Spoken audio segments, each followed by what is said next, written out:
Hello, everyone, and welcome to another edition of Behind the Small Business. My name is Kevin Dandino, and man, am I glad to be with you here once again for another episode. This is always brought to you by Centennial State Insurance Agency. So if you're looking for any kind of quote, either personal or commercial, please reach out to us. We'd be more than happy to get you set up there. And then also make sure you like, follow, and subscribe and share and click all those buttons around this video so that you and your friends can get notified when we post new episodes and new videos. Today, I got a fantastic business owner, Cheyenne, who is the owner and operator of CNC Tax and Business Administrative Services. She's going to share with us her story today and a bunch of other information. It's going to be a great conversation. So, Cheyenne, how are you doing today? I'm doing great today, Kevin. How are you doing? I'm doing fine. I really appreciate you taking time out of your busy schedule to be here with us today and share your story. So let's just kind of get into this. Look, I think everybody wants to know that's listening to the podcast here, you know, the stories behind the business owners and who they are and what got them to the point they're at. So, you know, tell us your story of how you got into tax and business services administration, because I think that's something that a lot of people are just like, I have no interest in administrative stuff. I don't want to even think about taxes until the beginning of the year. But for certain people like you, you're like, I'm all in. This is my thing. I want to help people and I love this stuff. So kind of want to hear how that all happened. So take it over. Of course. Thank you so much. So basically, I have been in the self-employed world since 2015. I used to own a cleaning business. I did cleaning, decluttering, and organizing, and then childcare. And in 2023, I decided to switch over to taxes. I do have some disabilities, so the cleaning was taking a lot of my physical health. So I was like, well, if I switch over to taxes, it could be my niche, and then I can do it from home and kind of work from like a desk. And it was easier on my body. So I decided I'm going to make the switch to taxes. At the same time, I decided I'm going to start my bachelor's degree in business administration with a minor in accounting and plans of becoming a CPA. I'm taking a little bit longer on the associate's part of my degree because originally I was taking 9 credits at once just because working and then also doing school full time is really difficult. So Sure. I'm going to graduate with my associates in this fall, and then I'll start on my bachelor's in the spring semester of next year. So I'm really excited for that. And my ultimate goal is to be a CPA. So basically when I decided to do taxes, I was just really excited that I knew what I finally wanted to do. Like that was finally my point in life where I was like, okay, I know my career, I know what I want to do. And I just decided to align my business with my degree. So I do the taxes. But the cool thing is I have the niche of being an accountant I'll be an accountant that does taxes. And a lot of accountants don't like doing taxes. So like you said, taxes are a big stressor for everybody and a lot of people don't like dealing with them. So I like taking on that stress for them and being able to handle their stuff for them. I would say that's, a huge service provided to business owners in general, people in general, because taxes are things that are foreign to them. They're big and scary, and the IRS, am I going to get audited? And do I need to pay all this extra money out to somebody, some other big firm to make sure that it gets done right? And that's an expense, right? It's a big deal. It's kind of interesting to me to hear that accountants in general don't really like this. Let me ask you this, what about the taxes did you feel comfortable moving into? Or was it just kind of what drew you towards a future business? Basically, I had been self-employed since 2015, and I decided to take my past experience and to apply it towards owning this business. And taxes just seem to be something where it's a lot of analytical stuff and a lot of just like deducting and making sure you get the right forms. And I'm really good at things like that. And I just decided like the taxes and the business admin, because taxes are seasonal, but if you do the business admin, you can do it all year round. And I do like startup services where I help people start LLCs or S Corps, stuff like that. So I do all kinds of bookkeeping, payroll, quarterly taxes for self-employment, all kinds of things. So I try to help with as much things as I can possibly cover so that a business owner only has to go to one stop. and they don't have to go to multiple different people. And like you said, pay a big firm that's going to charge them a lot more. And a lot of the bigger firms, they actually outsource some of the work. So they'll pay somebody from a different country to do some of the returns, and they'll pay them a lot less. And it's someone else accessing your information and a different set of eyes seeing your tax info that you didn't previously agree to. So that's one thing about me is I don't have any employees. It's just me. And a lot of people like that. They just like that it's just me that they're dealing with, because a lot of people have told me they've gone to other places and they've dealt with like one person, and it was just like a whole chain of people they dealt with because the main owner really doesn't do much with the firm anymore. So my goal is to always be directly involved in my business. Eventually I would like to have employees, but I feel like keeping it, just having me doing it is more beneficial just because people prefer that for the most part. Well, that's being really in tune with your clientele. And I think that speaks volumes about you as a business owner, not just understanding what type of service to provide, such as the accounting and the taxes and the starting up of the businesses, but understanding what makes them tick. And I think a lot of business owners out there probably just kind of, fall into, at least, from time to time, fall into this, stuck at the desk, dealing with paperwork, the ins and outs of business every day, right? And kind of forget about who is it that I'm serving, whether it's a restaurant or an auto repair shop, or, what is it that they need more from me to make this business go to the next level. From talking to you, I mean, from hearing what you're saying there, that's a huge concern that I think business owners or people in general should have is, who's seeing my information, in this world of privacy or lack thereof. Let's not let people see this that don't need to see it. So I think that's a great approach to what you're doing there. Thank you so much. I appreciate that. I really care about my clients' privacy as well as client retention. Client retention has always been important to me.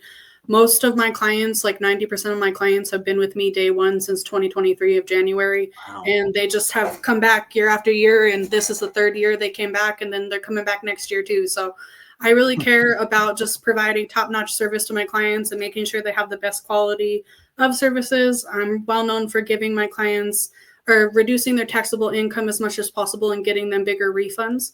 So not only have I saved my clients hundreds of thousands of dollars, but I've also gotten them back bigger refunds than they would originally get if they were to just do their taxes themselves, based off of, a different perspective of not knowing all the ins and outs and the tax deductions and such, which is understandable.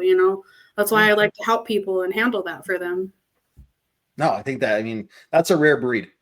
People who start a business with the intent of this business is aimed towards helping other people and providing a service that they really need. So that's rare.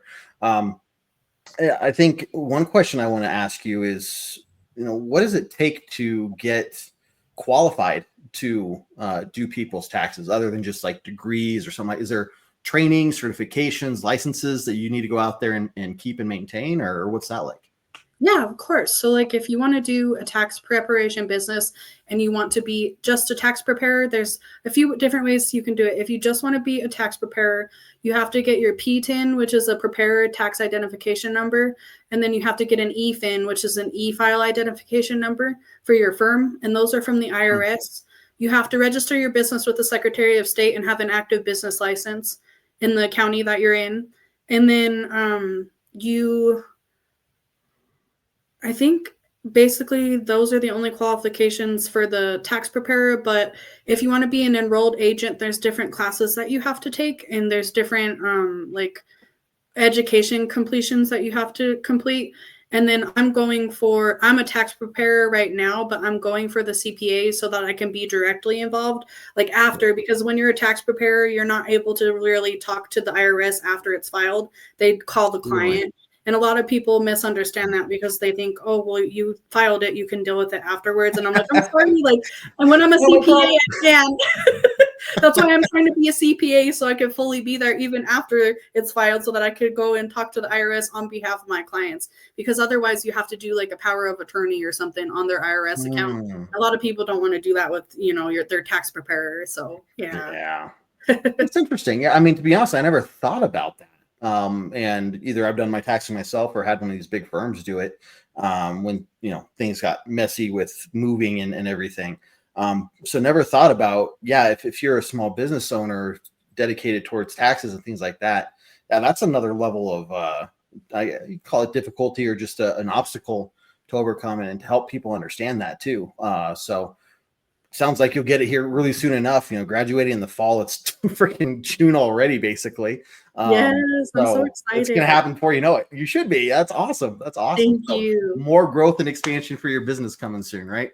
Yes, my ultimate goal is just to be able to grow my business and have it be my main source of income. And then I really want to just be able to continue to help people. But also, when I'm a CPA, I'm hoping that I can take on some clients like that I am more skilled to take on when I'm a certified public accountant. Yeah. So I'm excited.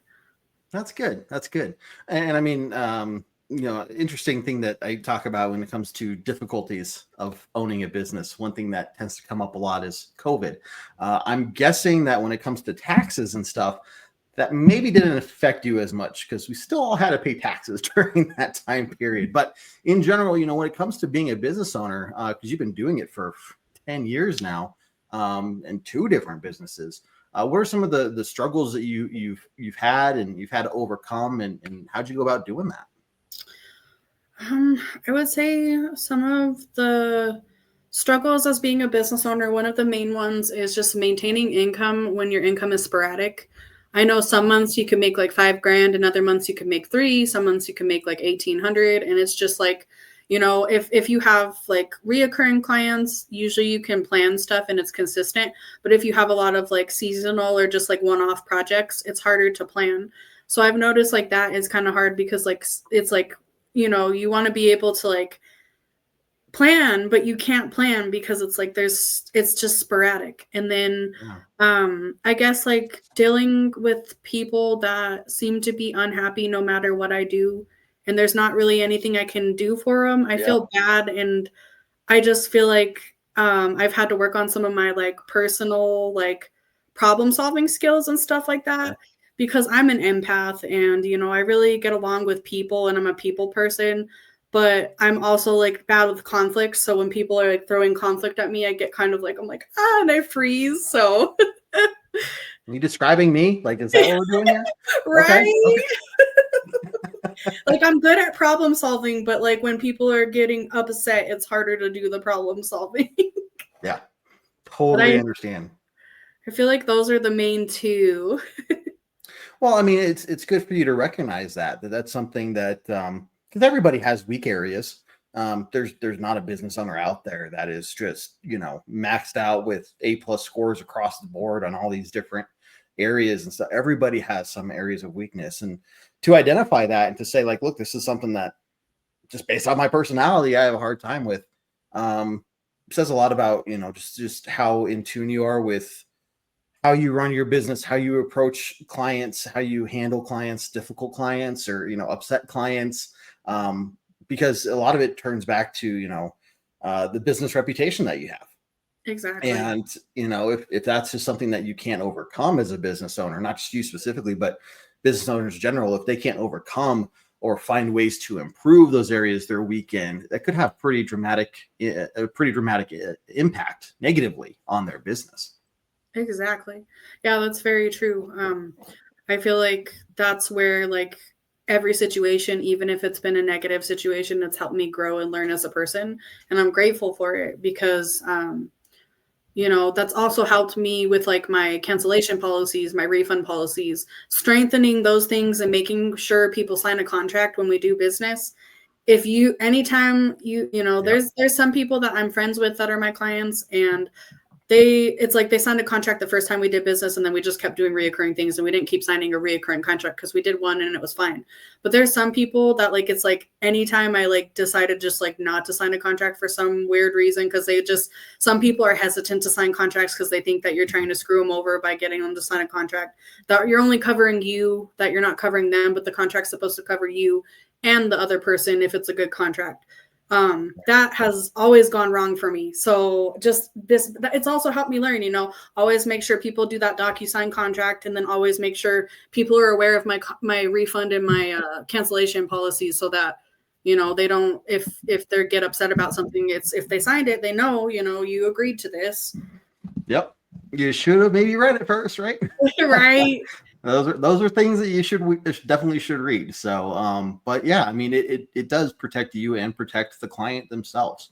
Yes, And 'cause especially if you explain it in a way, yeah, that's like, look, I'm not just doing this for me. This is for both of us, just in case whatever happens, we both understand who's responsible for what the expectations are, what the end result's going to be, and we're going to move forward with that expectation.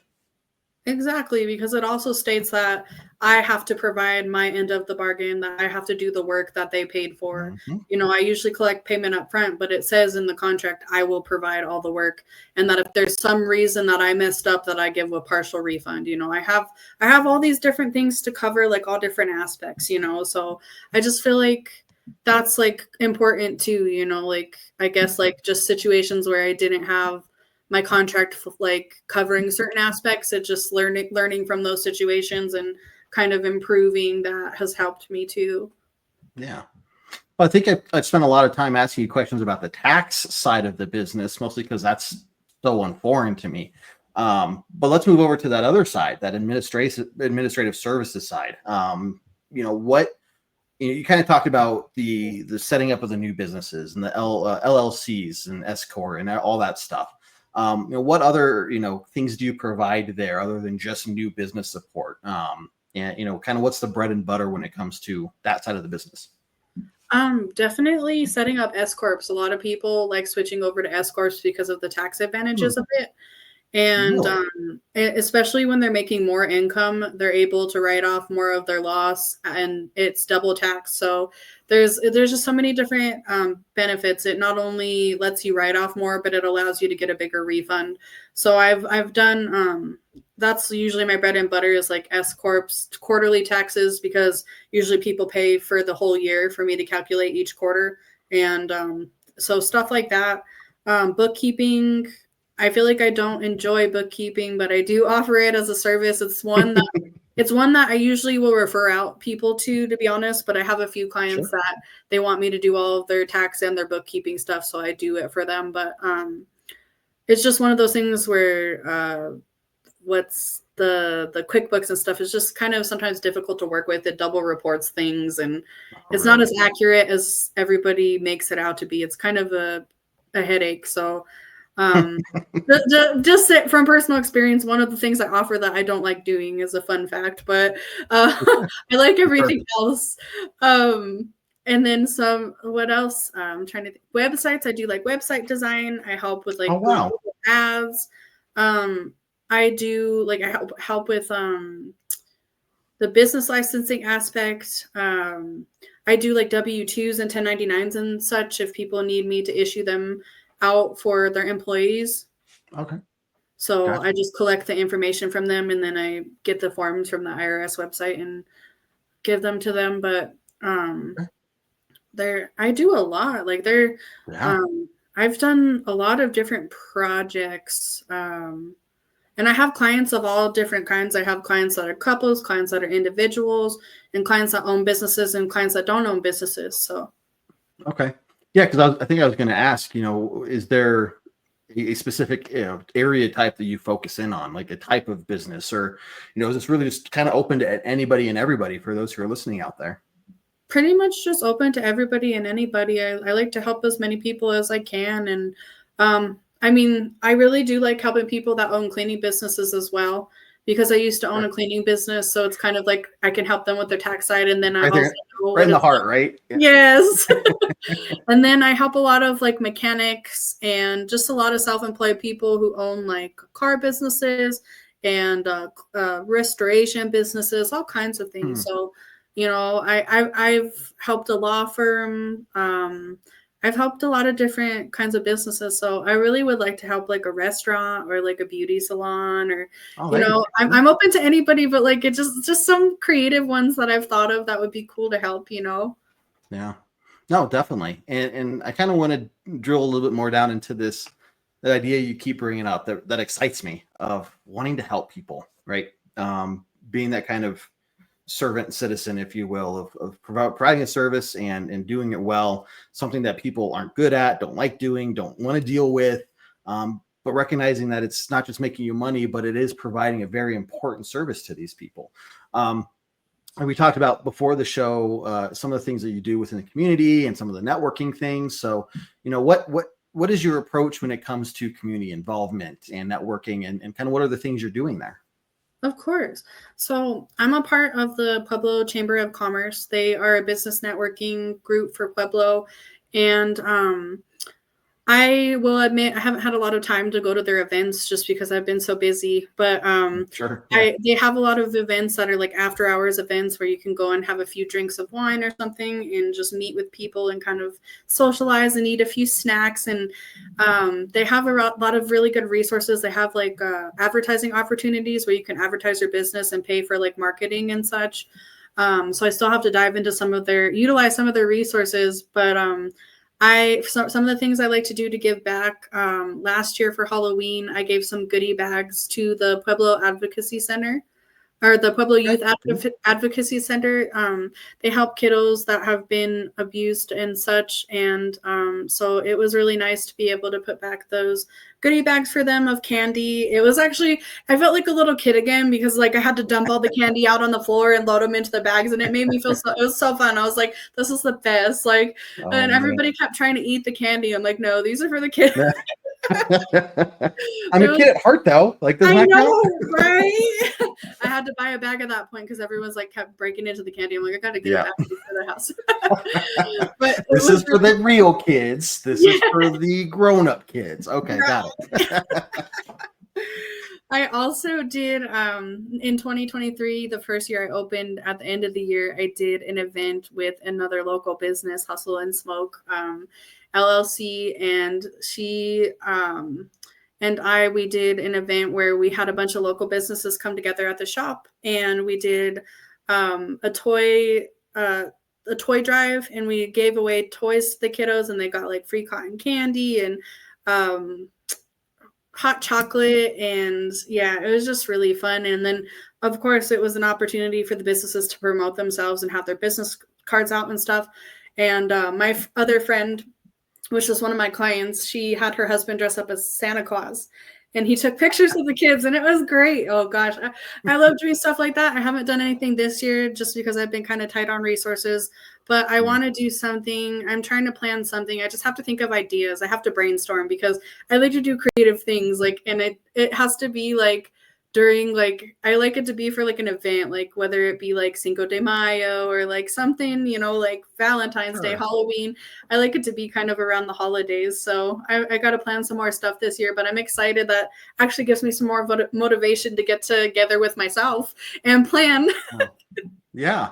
Well, I think the cool part about your story, and something that I like to highlight on the show whenever it comes up, and when it comes to giving back to your community, it doesn't have to be just donating to some cause.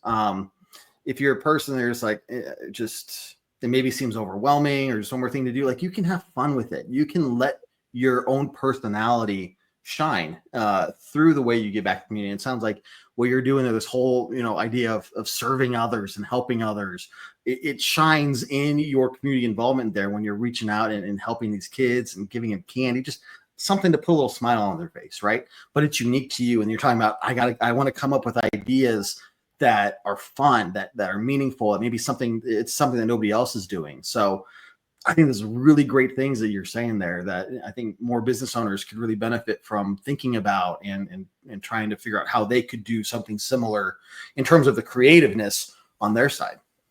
Thank you so much. Yeah, I really try to just do things that I feel like will like bring a smile to people's face. Like, I've always done service-based businesses because I like to help people, and I've just always been like that. It's like the coolest thing about the taxes and the business admin is I love doing it, and it's like so fun for me, but I get to pay my bills and make people's lives easier. It's like a win-win-win, and it makes me feel great. It's really my niche, and it's really what I love doing. And a lot of people, the reason I decided to become a CPA too is when I first started doing taxes, a lot of people would reach out and be like, "Are you a CPA?" And I was like, "No, not yet. I don't think I was even when I decided that I was going to be one yet." And I was like, "No, I'm not." Once I realized that there was such a demand for CPAs early on in the tax career, I decided, okay, I'm going to do my degree for my CPA because people want somebody not only that does taxes, but somebody that's like an accountant to handle their financial stuff. So it makes sense, and I'm excited this semester. I'm taking managerial accounting, business statistics, and business ethics or something. I have so many different they're all similar names, so I can't remember. I think the last semester was business. That. So I'm just it's a lot. It's fun. The Excel is real fun. No, I am sure. Excel and I have a very long, painful history. Me too.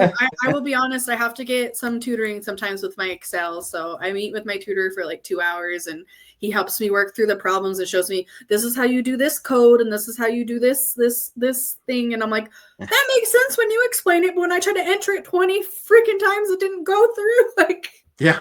I'm like, I can put in numbers and add them together. Exactly. But like, you have to do the equal sign first. And it's like just always so complex. And I feel like that's the cool part about me learning, though, is like I'm still learning. And like, even though I took Excel in my financial accounting class, this is now managerial accounting. So it's Excel again. So I'm having to, it's like I didn't take it for 2 semesters. And now I'm like, okay, I'm going back to Excel. I'm like, okay. Yeah, that's way too much Excel for me. The cool thing there is when you identified that need, right? And you took that you could have very easily been like, nope, not a CPA. Nope, not a CPA. Nope. But you took the time to say, there seems to be a trend here. How can I not exploit that, but how can I use that to better my business and better myself? And then to make that commitment of saying, look, I'm gonna have to go back to college for this. I'm gonna have to get a degree for this, and going all in.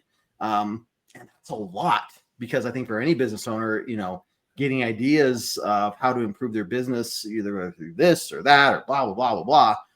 Some of those changes can be very intimidating just based off how many things that need to go into that. And they're like, I have so much to do on my plate already. I got this, I got that. Like, there's no way I'm going to have time for this. Maybe they got a family with multiple kids too, right? So I think what you're talking about is you didn't just decide to make a little change in your business. You decided to add a whole nother section to your business. And that's taking on a lot of education and growth and everything. So, I mean, mad props to you for that. And I think for any business owner out there, actually, I kind of want to ask you, when it comes to trying to make some of these big changes, what advice would you give to business owners out there, maybe generically, or just speaking through your experiences and how you've handled that and overcome those difficulties?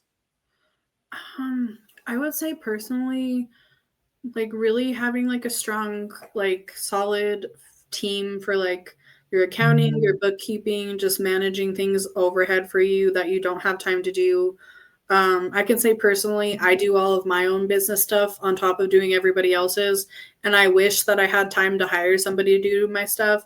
But I don't trust anybody to look at my stuff, because I'm like, you guys need to trust me to get your stuff done, but I can't trust anybody to look at mine. No, I just exactly. don't have that confidence in someone to get it done the way I would get it done. So I basically just do my own. But I will be honest, I don't keep track of my bookkeeping during the year. I basically just add everything at the end of the year, like all of my transactions that I get on payment apps. And then I add them together, and that's my total of how much I made. And then I write off my expenses. But like, I would just recommend, like, if that's the only way you can do it and it's the easiest way, just always star your transactions in your email. Like when it tells you got money, like star it. That way you can just go add everything. But if you can, try to do bookkeeping during the year, have someone do bookkeeping, because it saves a lot of time and headaches during tax season. And just when you're trying to calculate things for like, for like if you have a loan you need to get for like a business loan, or like you're trying to get like some sort of something where you need to like provide like your tax returns or like any proof of income, you basically need to have all your financial stuff in order. I'd also say like take money management classes. Don't be afraid to admit you're bad at managing money. Don't be afraid to admit that you have trouble managing finances, because if you don't admit it and you keep hiding it from yourself, you're just going to go further into a hole where you don't know how things are coming in or when they're going out, and you're always short on cash. I feel like my biggest lesson of just becoming an adult, my parents died when I was younger. My dad died when I was 11 and my mom died, my dad died when I was 11 and my mom died when I was 18. So I had to grow up pretty fast and just learn, the hard way of how to be an adult. And I've had times where I've had a lot of money and I've had times where I've had little money and I have to live off of a very little income. So I just feel like learning like how to manage that ebb and flow of cash and just being able to like, there's so many free resources, even if you can't pay for a class, like there's like the SBDC. And I know like here in Pueblo, they have it's a local organization and they do credit repair and they help you with like house loans and they also do like financing classes and stuff and budgeting and stuff. I mean, there's so many resources out there. I just feel like people like it just to have the confidence to just kind of take the time and like do it and do that for yourself. It's a service to yourself, it's a service to your family. It's a service to your future. So I feel like that's part of my thing too, is like, I want to be able to do financial advisement. I don't know what I have to necessarily do to get into that aspect. I think I have to get like a licensure for a financial advisor, but I also want to, I try to educate people on lending and stuff too. I'm a partner with Nerd Wallet. So anybody that needs lending for their business, they do prefer a 600 or 620 credit score or better. But if you have that kind of credit score, I know it's kind of weird because it's a stipulation, but they don't want to lie to you. I asked them up front. I was like, what is the credit score that people qualify with? Because I didn't want to send people that would waste their time and have it ding their credit score. So I try to be as transparent as I can with my clients. So, but I do have the link to them and it's a direct link that hooks to my business. I do get some sort of payment if somebody uses my link. But it's access to business lending through a verified and trusted partner, Nerd Wallet. Everybody knows who Nerd Wallet is. Everyone knows it. Yeah. So Awesome. I think, one of the big things there just to take away is ask for help. I think maybe business owners take too much of that onus on them, which onus, I get it. Yeah. Yes. But at the end of the day, you don't have to shoulder all the responsibility. You don't have to shoulder absolutely everything. You need to reach out for help, especially if there's an area that you're not as strong in or you don't understand. Because like you said, all you're going to do is dig yourself into deeper of a hole. And when the statistics already show that new businesses in the first 3, 5, 10 years have a low probability of succeeding and lasting those years, right? It's so important to just reach out and ask for help. So exactly. And those years are the most important years too, because they're the years where you're building the foundation of your business. And that's when you will find out if you're going to sink or float. So I feel like, I just got goosebumps saying that. And it's really hard being a business owner because, you're not going to your employer and you're not clocking in for 40 hours and you're not getting a guaranteed paycheck. You're counting on people to call you and you're counting on people to see your website and to see your business and book with you. And you're counting on after they call for them to say, oh, your pricing, I like it. And I'm going to book. Cause a lot of people go, oh, I don't like I had someone call earlier. I don't like your pricing. Bye, buddy. And I was like, okay, it's okay. But you don't got to put me down, I try to help everybody. So I got to survive too, right? Exactly. It's like I help everybody, but I also have to pay my bills. So it's like, my pricing isn't just based on like that. It's based on like my experience thus far, being a business owner, dealing with taxes, being self-employed. I know the ins and outs and stuff, and I'm going to school. So I take that into account, Yeah, for sure. Well, Cheyenne, this has been a fantastic talk, a great story with some really fantastic experiences and just a really nice, cool insight from somebody who absolutely loves what they do. And part of that is the helping others part. So it's been a really fun story hearing from you today. I appreciate you for having me, Kevin. It was a great opportunity, and I'm really blessed I got to talk today. Yeah. Well, and seriously, thank you for taking the time out of your schedule. I do want to leave the last little bit of time here at the end of the podcast for you to tell everyone how they can find you, how they can reach you, any other information that they want you to know about them, and just share that information out for everybody out there. Awesome. Sounds perfect. I do have a Facebook business page, and it's under the CNC's Taxes and Business Administrative Services. That has some of my reviews, as well as I have a Google business page that has some reviews on it. And my website is listed on this link that was scrolling. It's a Universe website, so I think it's best accessed on an iPhone. I don't really know much about iPhones, but I went with an iPhone friendly website for some reason. It just was recommended to me. But and then my phone number is 719-568-3572. That's a cell phone, so you guys can text or call. Text if you're too busy to call. My email is busocs13579@gmail.com. I'm always checking my email on my phone, so any way to get a hold of me, you guys can contact me on my Facebook Messenger, on my social media for my business page, or you can contact me on my cell phone or email. And I'm accepting new clients right now. I have time to take on a few new clients. So if anybody has any last minute tax needs or any business admin needs, I'm here to help. Well, I would say even if people don't need in the need for taxes right now, it's June and the beginning of next year will be here very shortly, and you will be thinking about taxes again very shortly. So yes. For everybody out there, definitely keep Cheyenne in mind. Reach out to her. And as you can tell, she's somebody who you can count on to really care about you and your business more than just the numbers. So it's great stuff, Cheyenne. Thank you very much once again. Thank you again for having me, Kevin. Awesome. Well, hey, everybody, this has once again been another episode of Behind the Small Business Podcast. It's been great having you. Also, open invitation to all business owners out there, whether you're one yourself or if you know of one that would love to be featured on this podcast and get a chance to share their story with everybody in their business. Please reach out to us on Facebook or Instagram or any of the social media channels we're on. And let us know that you're interested. We'll set up some time to record and get you your own podcast episode. So again, like, share, subscribe, click all those buttons around the videos. Make sure you're keeping up with all the latest stories from awesome business owners like Cheyenne here. And we'll just keep pushing them out and having some fun. So thank you for tuning in, everyone. It's been a pleasure. And we will see you next time on another episode of Behind the Small Business. Take care, everyone.